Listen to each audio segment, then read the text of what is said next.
Oi, gente, tudo bem?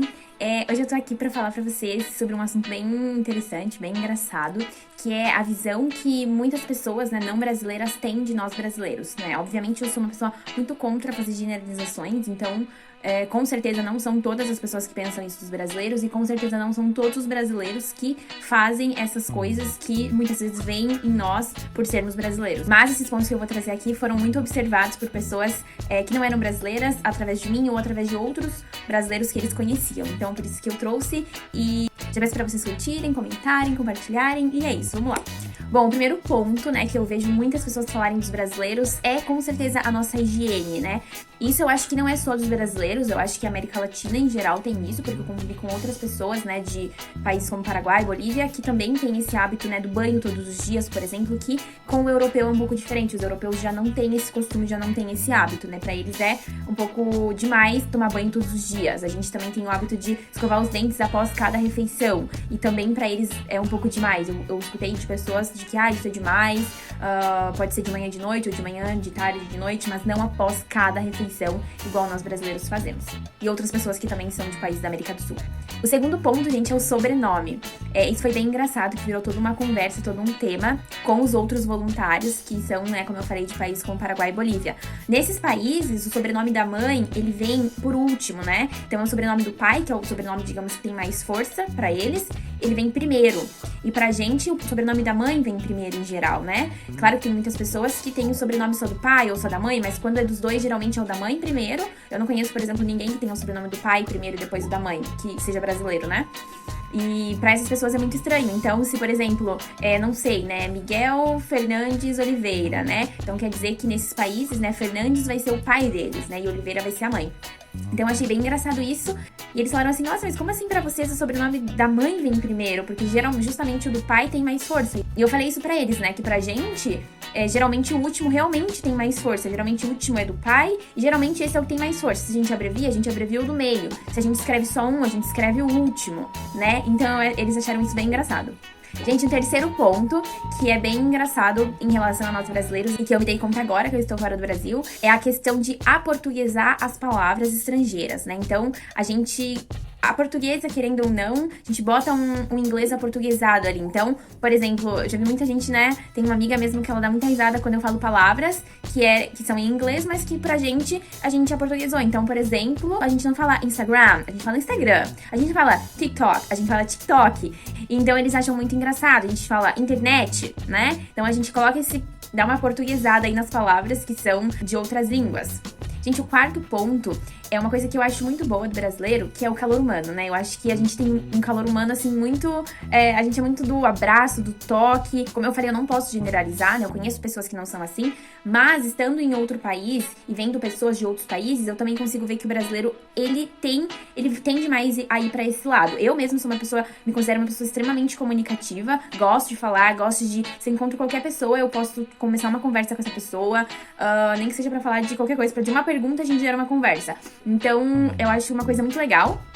E já caminhando disso pro quinto ponto, é o fato o número 5 seria o brasileiro ser bem aberto, né? Foram outras pessoas também que falaram isso pra mim, que veem isso no brasileiro, que o brasileiro é bem aberto, que a gente fala, conversa, não tem medo, não tem vergonha. Claro, outra vez, né, tirando aqui o fato da generalização. Com certeza existem brasileiros que são mais tímidos, que não são tão abertos, mas isso é uma visão de pessoas de fora do que elas veem em geral nos brasileiros. Então eu tenho exemplos, né, sobre isso, tanto do falar bastante, quanto na questão de estabelecimentos também, né? Aqui na Alemanha mesmo, eu já fui, por exemplo, em lugares, mercados, bancos, onde as pessoas, elas foram, assim, extremamente diretas comigo, né? E que no Brasil eu consideraria isso grosseiro. Claro que no Brasil eu também já fui em lugares públicos e que eu fui mal atendida e que, né, eu não gostei.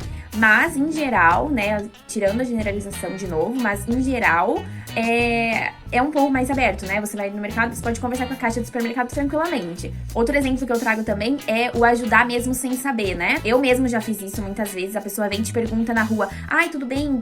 Você sabe onde que fica tal lugar? E aí você parece que tem medo de falar, não sei. Então você fica, eu acho que é por aqui. Mas aí aconteceu uma situação em que eu fui ajudar a pessoa a encontrar. A gente saiu juntas e fomos perguntar pra uma outra pessoa, né, na rua mesmo, onde que ficava tal estabelecimento. Então é bem uma coisa do ser aberto, do tentar ajudar, do tentar falar e do não ser tão direto. Que aí eu já entro no meu sexto ponto, que é realmente não ser direto. Muitas pessoas falaram pra mim que vem isso no brasileiro, que o brasileiro não é direto, né? O alemão, diferente disso, ele é bem direto. Então, você pergunta uma coisa pra ele, ele fala não, ou ele fala sim, ou ele vai te dizer o que ele pensa e pronto, e acabou. A gente já dá umas voltas pra falar, a gente já não, parece que tem um certo medo de magoar, um certo medo de ser grosseiro, porque eu muitas vezes interpreto assim também, nossa, a pessoa respondeu direto, parece que ela foi grosseira, ou eu, não vou falar isso porque eu não quero ser grosseira. Então eu vejo muito isso, né? O não ser direto. Gente, no sétimo ponto eu trouxe uma coisa que é tanto do Brasil, né, quanto de outros países ali da América do Sul, que é o compartilhar a bebida, né, como por exemplo o chimarrão, o tererê mais lá pra cima, né, em geral no Brasil não vejo assim tanto as pessoas tomarem tererê, e aqui na Alemanha as pessoas acham isso um absurdo, né, nossa, mas vocês compartilham, mas é a mesma bomba pra todo mundo, né, a mesma cuia e a mesma bomba pra todo mundo que vai tomar, e a gente fala, sim, a gente faz uma roda e todo mundo toma do mesmo, né, essa é a graça, né, mas então eu achei bem interessante, então isso não é só dos brasileiros, mas também ali dos nossos vizinhos ali da América do Sul, né. O oitavo ponto é uma coisa bem engraçada, que é a questão das alianças. Até o pessoal ali, né, o que eu chamo dos nossos vizinhos, como os meus amigos de intercâmbio, né, do Paraguai, da Bolívia, eles acham engraçado que a gente usa, né, as pessoas que namoram usam uma aliança de namoro, depois eles têm um anel de noivado, depois eles têm a aliança de casamento, né? E aí a aliança de namoro é prata na mão direita, e a aliança de casamento é dourada na mão esquerda. E aqui na Alemanha é bem diferente. Às vezes a pessoa é casada, ela usa uma aliança prata na mão esquerda ou uma aliança prata na mão direita. Parece que eles não usam muito a dourada, pelo que eu vejo. E pro pessoal ali da América do Sul também, eles acham bem engraçado. Os meus amigos que são da Bolívia, do Paraguai, eles falam que é bem engraçado isso pra eles, porque eles não usam, por exemplo, aliança de namoro. Então, essa é uma peculiaridade, eu acho que do brasileiro mesmo. O nono ponto, gente, seria planificar. Isso eu ouvi de uma alemã. Novamente, relembro a questão da não generalização, porque conheço brasileiros que são muito, assim, organizados com tudo. E provavelmente vai ter alemães que possivelmente não sejam. Então, não generalizar. Mas, em geral, né, eu acho que no Brasil a gente é muito mais o espontâneo, né? Ou a gente se planifica pra coisas, assim, que a gente considera realmente importante. Mas a gente não se planifica, por exemplo, eu vou na casa da minha mãe, né? Então, eu vou na casa da minha mãe, eu posso ir lá espontaneamente, né? E aqui eu vejo que as pessoas, elas se planificam pra tudo. Elas, né, tem um calendário ali que ela já tem os dias, o que ela vai fazer o quê, o que ela vai fazer em tal horário, o que ela planeja pra próxima semana. Então, achei bem engraçado isso. E ouvi, né, de uma alemã isso, que ela vê que a gente não tem essa obrigação, né, de planificar tudo. Gente, o 10º ponto e último, mas jamais menos importante, é a culinária. Então, o pessoal aqui que eu convivo, né, tanto os alemães quanto o pessoal que eu conheço aqui do Paraguai, da Bolívia, eles acham bem engraçado, né, que a gente tem ali a comida que a gente gosta de comer todo dia, o arroz e feijão. Claro que, eventualmente, né, você não vai comer um arroz e feijão, você vai comer uma pizza. Ou você vai fazer uma macarronada e não vai comer arroz e feijão. Mas, em geral, tem arroz e feijão praticamente todos os dias na casa dos brasileiros, né? Pelo menos na minha casa, na casa das pessoas que estão ao meu redor, eu vejo sempre arroz e feijão. E as pessoas acham isso bem engraçado, né? Eles falam, nossa, mas vocês não enjoam? Inclusive, tem uma amiga que ela é do Paraguai e ela fala assim, mas o arroz assim, eu gosto de um arroz com molho, parece que é tão seco. E eles acham engraçado isso, né? Aqui na Alemanha eu presenciei, assim, comidas muito generalizadas. Claro que tem as comidas típicas, né? Mas, por exemplo, já estive em casas onde eu pude ver que não é a mesma comida todo dia. Cada dia é uma coisa diferente. E claro que no Brasil a gente também modifica. Por exemplo, na minha casa, os meus pais fazem um complemento, que pode ser uma batata, um legume, sempre uma salada e sempre uma carne. Mas sempre também tendo o arroz e o feijão.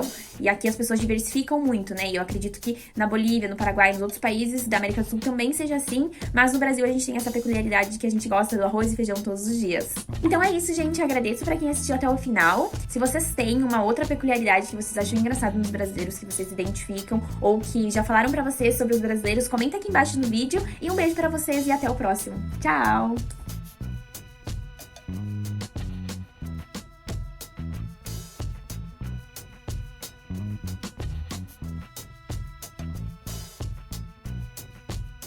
Thank you.